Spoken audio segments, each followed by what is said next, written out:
In this lesson, we will examine how the materials can be reevaluated by updating their standard prices with the periodic unit prices. This is not a mandatory step, and it depends on a company whether they wish to reevaluate their materials or not. As you remember, all the material revaluation postings we created using the actual costing run transaction are automatically reversed during the first day of the next period. If we want to actually reevaluate our materials, we need to go back to the transaction CK-MLCP and use the last step in the costing run to mark material prices for update.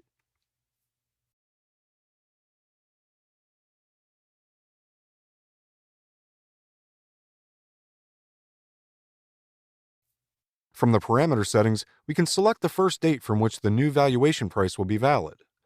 The earliest date for which we can mark the price is the first day of the next period, so I select this option.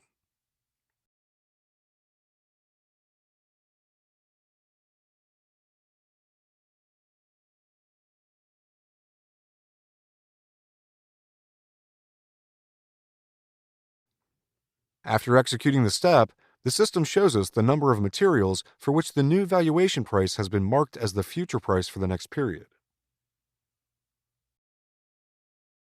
Let's go to the Material Master and see where this price has been updated.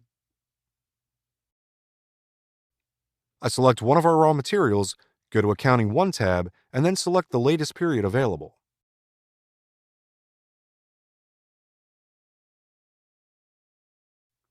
This is now the new period that we have opened using MMPV transaction.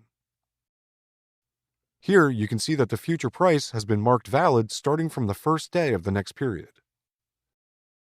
This is something that is very important for you to remember.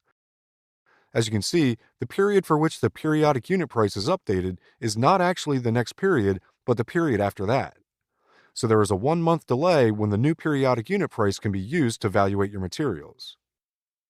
As this has been very confusing for many users, SAP has released a specific note to highlight this.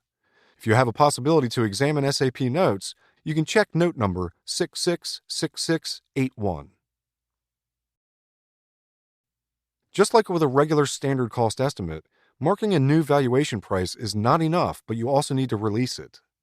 The releasing of a new periodic unit price is done using transaction CK-ME. The first day for which you can release a new price is the first day for which the price is marked as valid, which is the first day of the next period. You need to release the new price before any material movements are posted.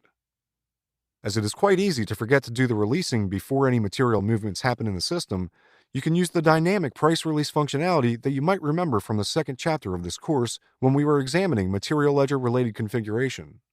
When dynamic price release is activated, the system will automatically release the marked future price when the first material movement of the month is posted.